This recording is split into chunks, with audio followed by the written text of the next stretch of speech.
देखो, अकाउंट्स का ये यूनिट 1 है। गाप पढ़ा रहे चैप्टर। पहला है जनरली एक्सेप्टेड अकाउंटिंग प्रिंसिपल्स। देखिए ये क्या है कि इसे लाया क्यों गया है। सिंपल है ये।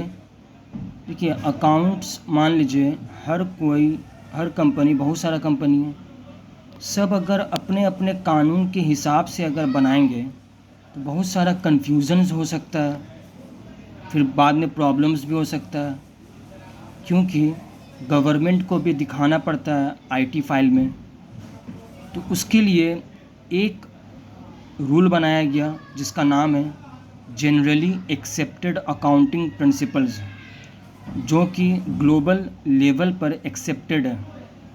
ठीक है, इसी के बेस पे, इसके जो कानून बनाए हुए हैं उसी के बेस पे अकाउंट्स, बुक्स ऑफ अकाउंट्स को मेंटेन किया जाता है। ठीक है, जो कि यूज़फुल होता है, ऑब्जेक्टफुल है, कंपैरेबल है और डिपेंडेबल है। ठीक है, ये सिंपल सा मीनिंग है, यही इसका मतलब है।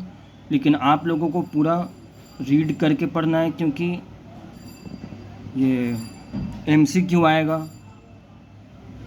जो जहाँ पर मैंने मीनिंग्स लिखा है उसको आप अपने बुक में भी कॉपी कर सकते हैं। ठीक है, इसमें से एमसीक्यू एकदम आएगा ही आएगा, 1 या 2 नंबर का।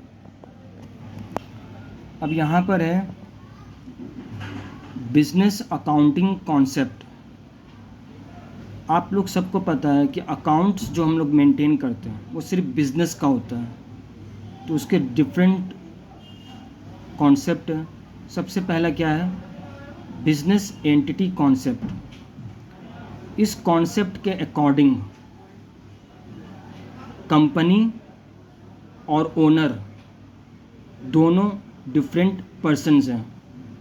ठीक है, बुक्स ऑफ अकाउंट हम लोग उसी बेसिस पे करते हैं मेंटेन, कि कंपनी डिफरेंट पर्सन है और जो इसके ओनर है वो अलग है।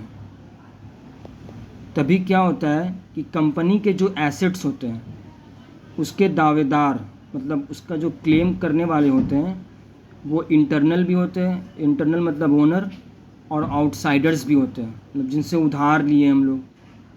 ठीक है, ये बिजनेस एंटिटी कॉन्सेप्ट का मतलब है। अब है मनी मेजरमेंट कॉन्सेप्ट।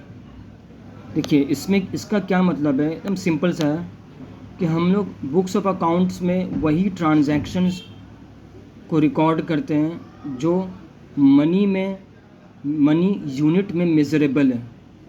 जो मनी यूनिट में मेज़रेबल नहीं होगा उसको हम लोग बुक्स ऑफ अकाउंट में मेंटेन नहीं करते हैं।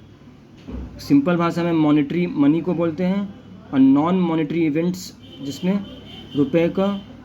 जिसको हम लोग रुपए में मेज़र नहीं कर सकते हैं, जैसे कंपनी का कोई आदमी मर गया, गवर्नमेंट पॉलिसी, लेबर रिलेशन, ये सब है। ठीक है, going concern concept. Going concern concept क्या है, कंपनी को हमेशा माना जाता है कि ये हमेशा के लिए चलेगा जब तक कि कुछ ऐसा हो नहीं जाए। ठीक है, और इसी बुनियाद पर कि हाँ ये हमेशा चलेगा, जो बिज़नेस में लोग जो पैसा देते हैं, इन्वेस्टर्स लोग उधार में, इसी बेस पे देते हैं कि हाँ आगे चल के पैसा मिल जाएगा हम लोगों को। ठीक है, लोन भी देता है कंपनी इसी बुनियाद पर कि हाँ आगे चल के कंपनी पैसा दे देगी। समझ में आया? तो अकाउंटिंग पीरियड कॉन्सेप्ट, इसका मतलब ये होता है कि बुक्स ऑफ अकाउंट जो मेंटेन होता है एक पीरियड के लिए होता है, नॉर्मली 1 साल का होता है, ताकि हम लोगों को पता चल सके, ओनर्स को, मैनेजर्स को, एम्प्लॉयज़ को, इन्वेस्टर्स को, सप्लायर्स को, हम लोग उसको दिखा सके कि हाँ भाई देखिए हम लोगों का बिज़नेस का ये अकाउंट्स है। ठीक है, जो भी खर्चा हुआ है आगे चल के हम लोगों को इसका बेनिफिट्स मिलेगा, ये सब हम लोग दिखा सकते हैं अकाउंटिंग पीरियड कॉन्सेप्ट के ज़रिए से। Cost concept. कॉस्ट कॉन्सेप्ट क्या है, देखिए हम लोग जो भी एसेट को खरीदते हैं, जैसे एक्विजिशन प्राइस, एक्विजिशन का मतलब होता है खरीदना, तो सामान खरीदे एसेट, अब उसको वहाँ से लेकर आएंगे अपने फैक्ट्री में या उस जगह पे जहाँ पर यूज़ होगा, ट्रांसपोर्टेशन खर्चा है, फिर इसको इंस्टॉल्ड करेंगे तो इंस्टॉलेशन चार्जेस हैं, और एसेट को यूज़ करने के लिए रेडी करना पड़ता है। तो ये सब क्या है, एक साथ ऐड करके तभी ये आता है, ठीक है, कॉस्ट ऑफ एक्विजिशन। तो ये कॉस्ट कॉन्सेप्ट के बेसिस पे होता है।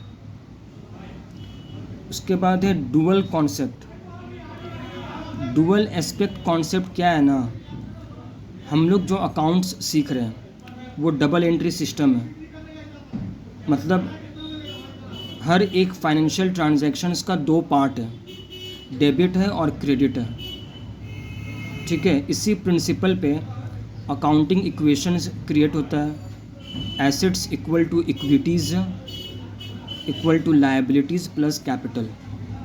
मतलब क्या है कि जितना भी एसेट्स खरीदे हैं हम लोग, वो किसके अगेंस्ट में ख़रीदा गया है, आउटसाइडर्स के पैसा, उधार के पैसे से कितना लिया गया है, ओनर के दिए हुए पैसे से कितना खरीदा गया है, ठीक है। उसके बाद है रेवेन्यू कॉन्सेप्ट। देखिए, रेवेन्यू रिकग्निशन मतलब क्या है, जनरली जब हम लोग कोई सामान सेल करते हैं और जब पैसा आता है तभी हम लोग बोलते हैं कि हम लोगों के पास पैसा आ चुका है। लेकिन रेवेन्यू रिकग्निशन के बेस पे ये एक रूल है जिसके बेस पे ये लिखा गया है कि रेवेन्यू रियलाइज्ड उसी वक्त मान लिया जाएगा जब आप सेल कर चुके हैं। पैसा कब आएगा, पैसा अभी मिले या बाद में मिले, जैसे ही आप गुड्स सोल्ड कर दोगे या सर्विसेज प्रोवाइड कर दोगे वही होगा डेट ऑफ सेल और सर्विसेज रेंडर्ड, ठीक है। मतलब रेवेन्यू रिकग्नाइज करने का वही डेट होगा इस रूल्स के अकॉर्डिंग। इसी को रियलाइजेशन कॉन्सेप्ट बोला जाता है। किसी को कुछ भी प्रॉब्लम होगा हमसे पूछोगे आप लोग। देखिए, मैचिंग कॉन्सेप्ट क्या है। इस कॉन्सेप्ट के अकॉर्डिंग एक्सपेंसेस हम लोग इंकर्ड करते हैं, मतलब खर्चा होता है बिजनेस में, तो जैसे प्रॉफिट एंड लॉस अकाउंट हम लोग शो करते हैं, बनाते हैं, तो उसमें हम लोगों को दिखाना पड़ता है। तो जो भी रेवेन्यू जनरेट, मान लीजिए एक पर्टिकुलर ईयर का, एक ईयर का हम लोग अगर बना रहे हैं, जिस ईयर में जो रेवेन्यू जनरेट हुआ है उसी ईयर का एक्सपेंस हम लोग को दिखाना होगा, ठीक है। आगे पीछे का नहीं, जिस ईयर का रेवेन्यू जनरेट हुआ है, जिस ईयर का हम लोग बना रहे हैं, उसी ईयर का ही हम लोगों को एक्सपेंस को शो करना होगा वहाँ पे, ठीक है। अब है फुल डिस्क्लोजर कॉन्सेप्ट। देखिए, इस रूल के अकॉर्डिंग फाइनेंशियल स्टेटमेंट्स जैसे ट्रेडिंग और PL profit and loss account बनाते हैं। अभी जैसे कि हम सिर्फ बता रहे हैं, ये तो थियोरेटिकल पार्ट है।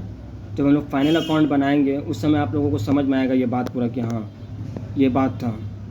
तो इस तरह से उसमें शो करना है आप लोगों को, सारा इन्फॉर्मेशन हम लोगों को शो करना पड़ता है ताकि बुक्स ऑफ अकाउंट पूरा true and fair information provide करे इसके यूज़र्स को।